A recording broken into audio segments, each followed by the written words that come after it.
number 1. This is airflow number 1. This is airflow number 2. Wire.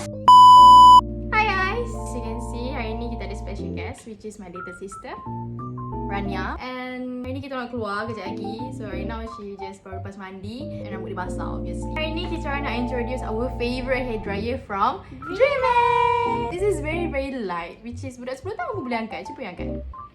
Ringan kan? Also the best part is kepala dia ni magnetic.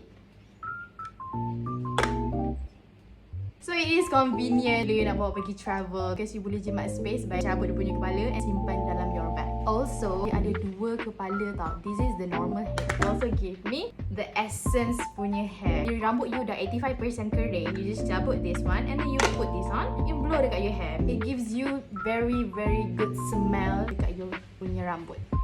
Dia ada 2 airflow and 4 temperature setting, as you can see kat sini. Also, they have smart NCT setting. This setting can prevent your hair or your scalp from overheat, which is very good. The NCT setting ada dekat 57 Celsius mode. Can adjust dia punya heat dekat your skin. Kita keringkan rambut dia sekarang.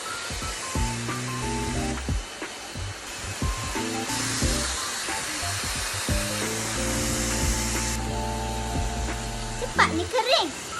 Oh lah. Dah kering. So rambut dia dah 85% kering, so I akan tukar kepada essence punya nozzle.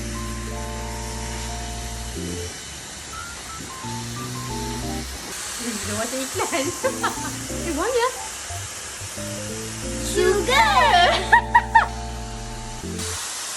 So guys, apa korang tunggu lagi? Go get yours Dreame punya hairdryer. This is very affordable. Banyak colour cantik-cantik. So guys, apa tunggu lagi?